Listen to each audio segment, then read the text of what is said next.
Have you ever found yourself, maybe late at night, you're scrolling, just trying to wind down with something light, maybe, I don't know, a romance novel, or just watching cat videos, whatever it is. Yeah, definitely. And then boom, this wave of self-doubt just kind of hits you. You see a post, maybe 10 posts, about the absolute need to be journaling or this new stretching routine that's going to unlock everything. Oh, the miracle cure posts. Exactly. Yeah. Or some like revolutionary mindset shift. And suddenly you're thinking, am I doing enough? Should I be doing that instead of just relaxing? Or you wake up and the first thought isn't what's for breakfast, but should I be stretching right now? Or meditating for exactly 10 minutes and, 27 seconds. Yes, that specific timing. It's a remarkably common feeling, isn't it? And honestly, kind of exhausting these days. That sense of being constantly, subtly, almost like aggressively nudged. Nudged is a good word. Pushed, maybe. Yeah, pushed by recommendations.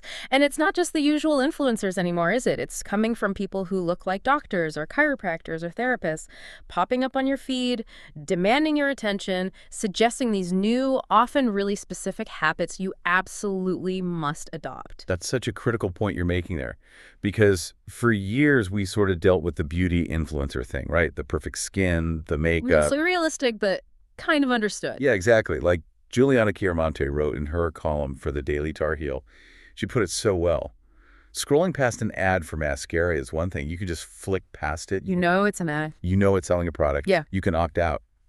But when it's wellness content, stuff about nervous system regulation or a huge mindset shift, that'll fix everything. It hits different. It triggers this deeper thing inside. It makes you ask, wait, would that actually improve my well-being? Should I be trying that? Exactly. And then suddenly you're down this rabbit hole, doom-scrolling self-help videos, diagnosing yourself with problems you didn't even know existed like 5 minutes ago.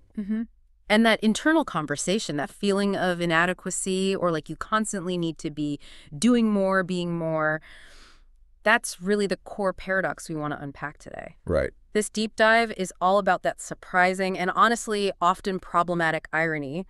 Wellness influencing aims to improve our lives, make us feel better. Right. That's the bitch, yeah. But it can actually end up creating more anxiety, feelings of inadequacy, and sometimes, really troublingly, it spreads harmful, even dangerous misinformation. So our mission today is really to unpack all these different facets. We're looking at the economic engines behind it, the psychological impact it has on us, and those darker currents of misinformation flowing underneath. We want to help you, the listener, sort of navigate this really complex landscape. And to do that, we've gathered a pretty fascinating mix of sources for this deep dive. We've got that really personal column from the Daily Tar Heel we mentioned. Yeah. Then we're diving into this really important book that actually coined the term conspirituality, which is a whole thing in itself. Ooh, interesting. We'll also pull in data from major investment reports to show just the sheer scale of this wellness market. Money sign. Exactly. And we're integrating some serious academic research too, specifically from the Journal of Medical Internet Research, looking at health misinformation online and its actual impact. It's a rich mix of perspectives. It really shows how tangled up all these issues are, doesn't it? Like a web you have to carefully untangle. Precisely. Okay, so let's really lean into that feeling, that pervasive presence of wellness content, because it does feel inescapable sometimes.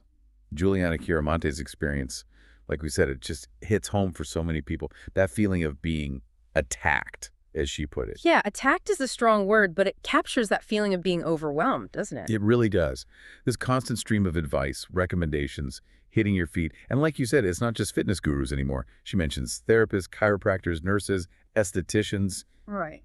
Even hypnotists. Right, a whole range. All inundating her with buzzwords and these life-changing hacks, each promising a fix for some problem she might not have even known she had. And the key point there, which the DTH column really nails, is that contrast with how we handle, say, beauty ads. Right. You see an ad for eyeshadow, you can think, okay, not for me, or don't need it.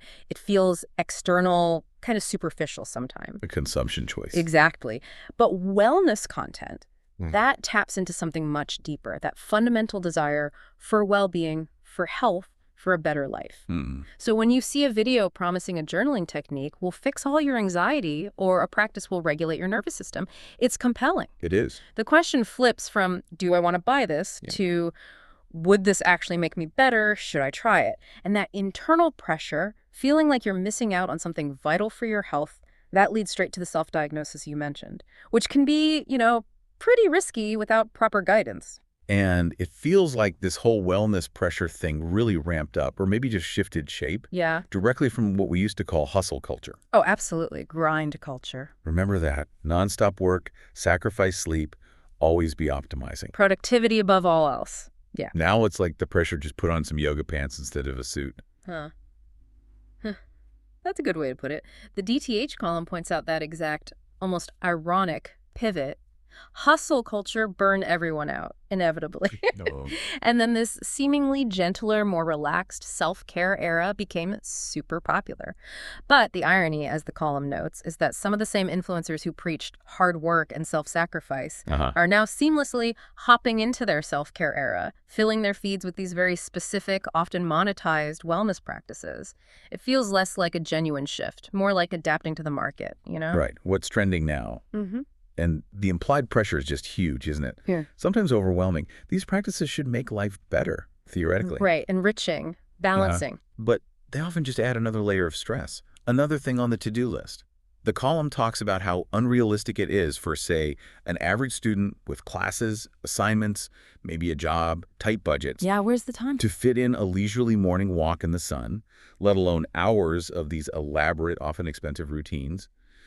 Influencers can do it because, well, it's their job. They're paid to perform wellness. Perform wellness. That's key. For the rest of us, it just becomes another thing to feel bad about, another goal we didn't meet. It creates failure, not well-being. Which leads perfectly into this really interesting generational shift in wellness priorities. The McKinsey Future of Wellness Trends Survey 2025 report sheds a lot of light here. Okay. It shows how millennials and Gen Z, basically anyone born between roughly 1981 and 2012, see wellness very differently. For them, it's really become this daily, highly personalized thing. Not just a spa day once a year. Exactly. It's woven into their daily routine, affecting everything from diet to digital habits. And this approach is what's really pushing the industry way beyond the old categories. And the numbers McKinsey found really back this up, right? They really do. Nearly 30% of Gen Z and millennials in the U.S. say they're prioritizing wellness a lot more than just a year ago. That's a big jump. Wow, compared to older generations. Compared to up to 23% for older generations. So yeah, younger people are consciously, rapidly focusing more on wellness. So why? Why the big shift? Well, the McKinsey report points to a couple things. First, younger generations actually self-report higher levels of burnout and, maybe surprisingly, worse overall health than older groups. Really?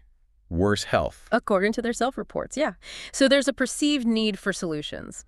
Second, and this is crucial for our chat today, they are way more exposed to health content on social media constantly. From a young age. Exactly. And this digital immersion means they're also much more likely to be influenced to buy wellness stuff based on what they see online. It's a feedback loop. Perceived need meets digital influence, which drives buying. And the report even breaks down what they prioritize within wellness, doesn't it? It does, and it's quite revealing. Both Gen Z and millennials put sleep and overall health at the top. No surprise there. Okay. But their number 3 priority differs. For Gen Z, it's better appearance. Ah. Interesting. Visual platforms, maybe? Likely. Reflects that image-driven culture. Millennials, on the other hand, prioritize mindfulness as their number 3. So more focus on mental clarity, stress reduction, perhaps. Gotcha. Any other differences? Yeah, younger consumers generally put a higher importance on sexual health and also on skin and hair care compared to older folks. Okay. But here's the kicker. Despite all this focus, all this spending, all this scrolling, the McKinsey report finds significant unmet needs, especially for Gen Z. Unmet needs in what areas? Things like cognitive health, mental health, longevity, heart health, gut health, really fundamental areas. So there's a disconnect. They're trying, but the current stuff isn't quite hitting the mark? It suggests that, yeah, while the market's booming and they're actively looking for solutions, the offerings might not be fully addressing those deeper concerns. Or maybe, like we were saying, they're even creating new anxieties instead of fixing the old ones. That's a powerful thought. And speaking of solutions, we absolutely have to talk about the industry itself. This isn't just a few influencers. It's a massive economic engine. Colossal is the word. Those investment reports we looked at, the numbers are staggering. Just take the global vitamins and supplements market, valued around $48.51 billion in 2023. $48 billion. Wow. For vitamins and supplements. Yep. And the projections, they expect it to hit nearly $85 billion by 2030. That's a compound annual growth rate, CAGR, of over 7%. That's serious, sustained growth. What fueled that? A huge accelerant was the pandemic, according to the reports. It triggered this massive shift to e-commerce for supplements. It went from under 7% market share in 2018 to 32% in 2020. 32%. Just like that. Just like that. Suddenly, anyone, anywhere could get this stuff delivered fast. It broke down a lot of barriers. But what's really driving the growth, according to the sources, it wasn't just COVID. I know. The reports point to social media as the most conspicuous agent behind this whole boom. The most conspicuous, that's telling. Isn't it? Think about this. Over 40% of consumers say info they see on social media directly affects how they manage their health. 40%. That's almost half. And get this. Approximately 69%, nearly 70% trust product recommendations from influencers they follow. 70% trust influencers for health products. That level of trust is enormous, especially for often unregulated sources. It really is. And the platforms are getting smarter, more sophisticated. It's not just posts anymore. You have things like Instagram broadcast channels now. Right. For niche audiences. Exactly. Influencers can get really specific, maybe walk followers through their exact supplement routine, create that closer connection. And even TikTok Shop is getting big in this space, directly linking the video to the product page. Frictionless buying. Totally. It creates this powerful cycle. Engagement and perceived need fuel the market, which creates more ways for creators to make money. Okay, so let's talk about that money. With this huge market and platform, how exactly are wellness creators cashing in? The tape reel source really laid out the strategies, didn't it? It did, very clearly. One big method, playing right into that desire for connection we talked about, is exclusive content. Subscriber-only stuff. Precisely. Platforms like Tape Reel let creators offer things like longer videos, private Q&As, extra tips, stuff you only get if you pay, usually a recurring fee. Oh, the membership model. Yeah. It builds a deeper link with the most dedicated fans, gives them a reason to support the creator directly, and the creator keeps control over pricing and content. It's a direct fan-to-creator pipeline. Then you've got the more traditional route, but amplified now, sponsored content and brand partnerships. Right, where brands pay influencers directly to promote products or offer commissions on sales through special links or codes. That sounds lucrative. Potentially, yes. Especially for creators with huge followings. But there are definite trade-offs. Like? Well, authenticity can take a hit, right? If the brand doesn't really fit the creator's vibe or if it feels forced. Yeah, you can usually tell. Followers are savvy, and the creator might have less control over the message if the brand has strict rules. It's a balancing act. Compromise authenticity, and you risk losing that trust we just talked about. And related to that, but maybe more subtle, is affiliate marketing, earning commissions from product links. Yeah, it's basically getting a small cut when someone buys something you recommended via your link. It's more passive income. Does it work? It works best when it feels natural, like the creator genuinely uses and likes the product. If it feels tacked on just to make a buck, people see through it pretty quickly. Trust erodes. Beyond promoting other people's stuff, a lot of creators are making their own things, right? Digital products, courses. Absolutely. That's a huge area. Things like detailed wellness guides, meal plans, workout routines, full online courses on everything from gut health to, manifestation. That seems like a lot of work up front, but maybe pays off. It can be very high value and scalable. You create it once a PDF, a video series, and you can sell it over and over again. No inventory, no shipping. Platforms like Gumroad or Teachable make it easy. You leverage your expertise into a product people can buy and use anytime, often for a higher price point, too. Yeah, and then there's the really personal stuff, coaching and consultations. Right. The highest touch, often highest price point, can be one-on-one coaching, which costs more, or group coaching programs to reach more people at once. Lots of ways to monetize. Yeah. But what holds it all together? Community. That's the foundation for all of it. You have to build an engaged community. That means finding your niche, being the go-to person for, say, yoga for back pain or vegan meal prep. Finding your tribe. Exactly. Choosing the right platforms, creating content. People want to share tips, personal stories, busting myths, engaging with comments and questions, even collaborating with other creators. Without that community, none of the money-making stuff works nearly as well. It's easy to focus on the shiny, aspirational side of wellness, isn't it? The self-improvement promise. But there's definitely a darker side lurking underneath. It really is. Jeffrey Bodie, in his Wellness Weekly column, asked this really sharp question. Are health and wellness influencers bad people? And his answer goes somewhere uncomfortable. He talks about abusing a very basic emotion. Fear. He argues pretty convincingly, I think, that some people in this space deliberately exploit fear for profit. How so? He gives these almost absurd examples like suddenly oatmeal. Oatmeal, something people have eaten forever and known as healthy, is called terrible. Maybe because of anti-nutrients or blood sugar spikes, whatever the latest scare is. Right, I've seen those. Or vegetables being labeled toxic.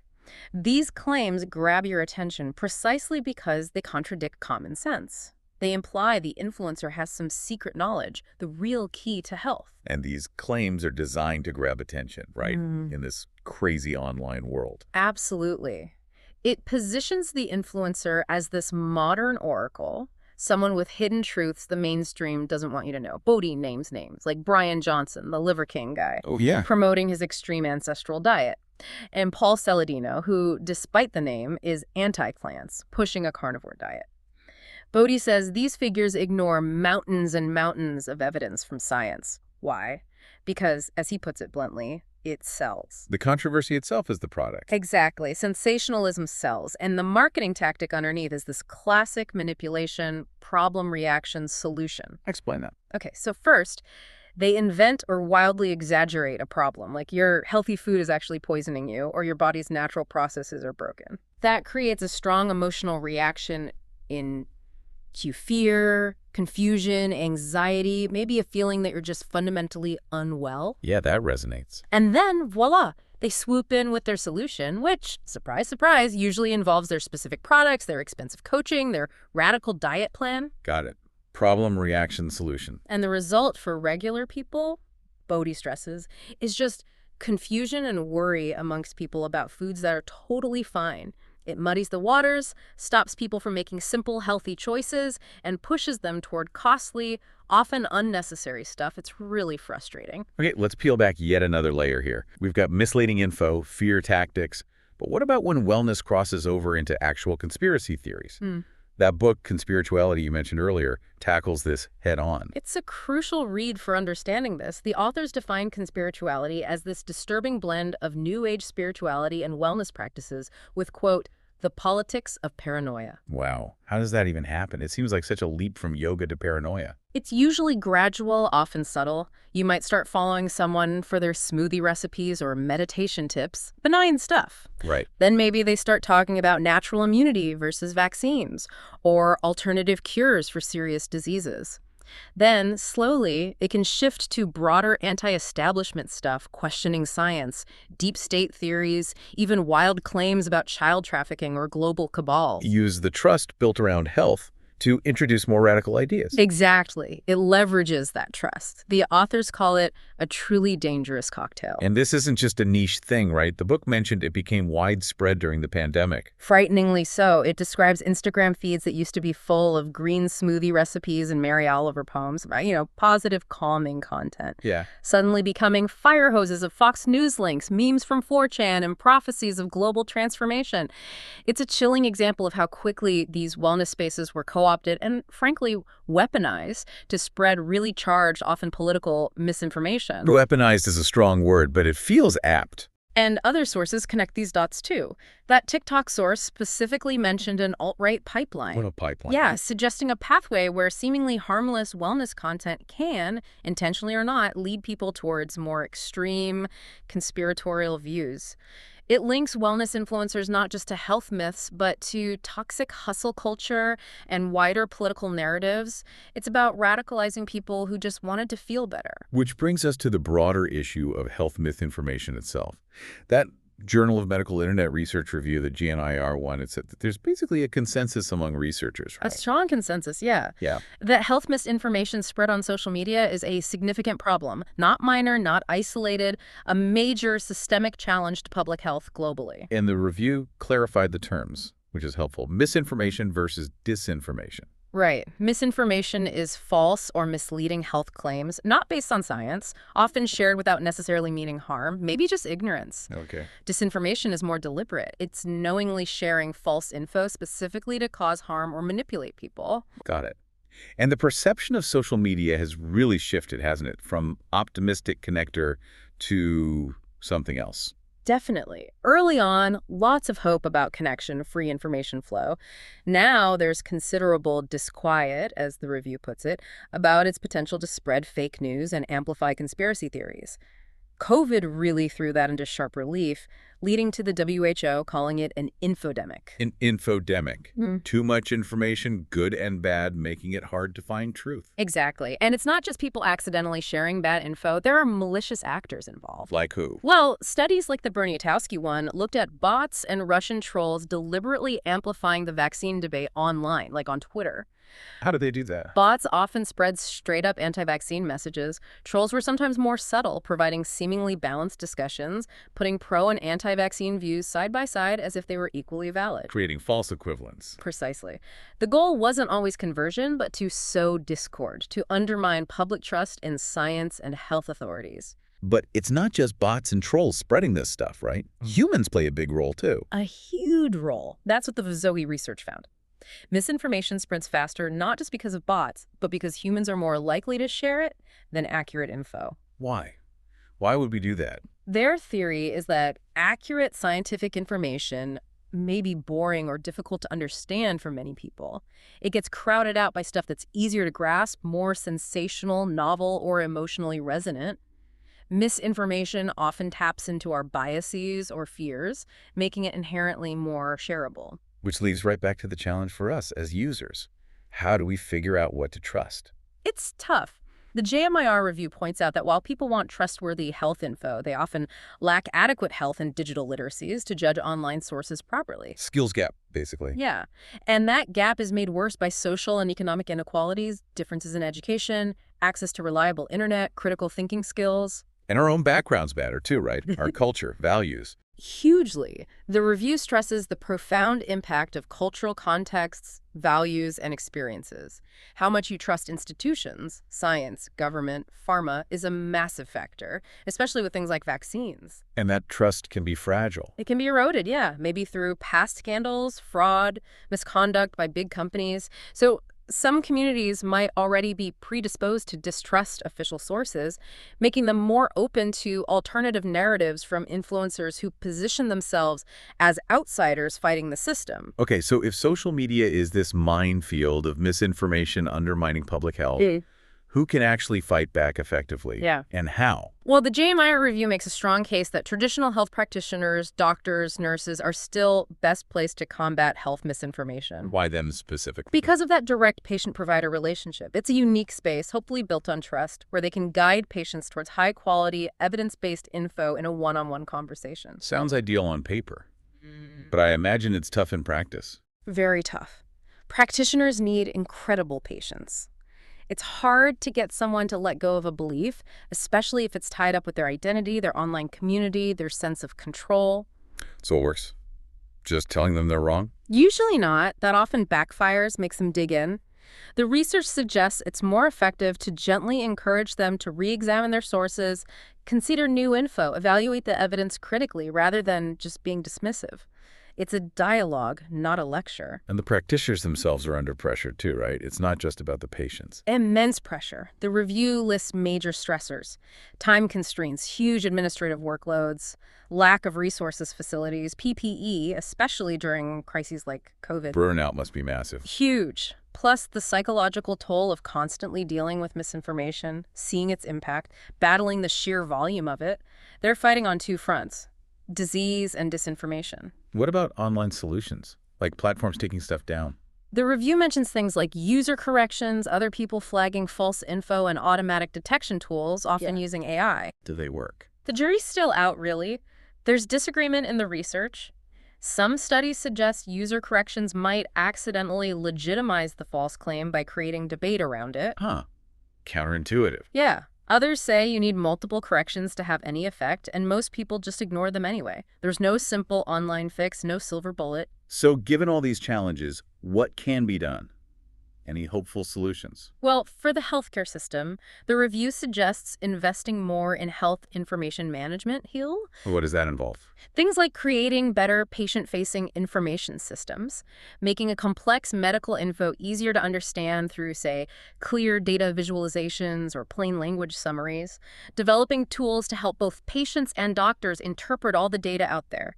AI might eventually help relieve some pressure too, maybe by summarizing research quickly. So better communication tools, essentially. Better tools, clear communication, but ultimately the review calls for something bigger. A collaborative, global, interdisciplinary effort. Everyone working together. Exactly. Governments, tech companies, healthcare, educators, researchers all over the world. It's too big for any one group. And crucially, making sure solid academic research gets out into the public domain in a way people can actually understand and use. Bridging that gap between expert knowledge and public understanding is key to fighting misinformation. Okay, so bringing it back to the individual, back to you, our listener, how do you navigate all this? How do you find what's genuinely good for you in wellness? Jeffrey Bodie's advice seems really practical here. He says, basically, curiosity is good, wanting to learn, improve, but you have to use discernment. Be critical. Be critical. Be wary of people making big claims on the internet for personal and financial gain. And especially, he says, watch out for those who speak in absolutes. Health is rarely black and white. That's a great point. Absolutes are a red flag. Definitely. Instead, look for creators and practitioners who are focused on helping people make sustainable lifestyle changes in a way that makes sense to them. People who put out real value, who are honest, who aren't just using fear or hype to sell you quick fixes. They empower you rather than making you dependent. Precisely. And the McKinsey report kind of echoes this, urging consumers, especially those they call maximalist optimizers and confident enthusiasts, to demand real scientific expertise and data-backed claims. Don't just take their word for it. Exactly. It needs to be backed by evidence, transparent about how well it works. It's not enough for it to just sound good or be pushed by someone famous anymore. And remember that real value isn't just the price, right? Not at all. It's the whole picture. Product quality, value for money, efficacy, and availability. Does it actually work? Does it fit your life and budget? And crucially, does it genuinely make you feel better, more empowered, more well? Or does it just add to your stress, your to-do list, your feelings of not being good enough? Yeah. Genuine wellness should feel liberating, not like another burden. Absolutely. So we started this whole deep dive thinking about that nagging feeling, that pressure to constantly optimize our wellness, often triggered by what we see online. And the irony, as we've really unpacked, is pretty stark, isn't it? This intense pursuit of wellness, amplified by social media, can actually lead to more anxiety, more insecurity, that constant feeling of falling short, not the peace and well-being it promises. It's a tough cycle to break, but taking care of yourself is vital, obviously, fundamental, but it's just not a competition. It's not a performance for clicks or likes. Right. Like Juliana Chiaramonte wrote, the goal isn't to out-wellness everyone or reach some impossible ideal. It's about focusing on what makes you feel good. Simple as that, but hard to remember sometimes. So true. Which leaves us, and you, the listener, with a final thought to maybe chew on after this is over. Okay. In this world where wellness is so often packaged and sold as a product, something to be consumed, curated, even performed, how can you define your own well-being on your own terms? How do you carve out that space for yourself, separate from the noise of the attention economy and the pull of misinformation? What does genuine, liberating wellness actually look and feel like for you?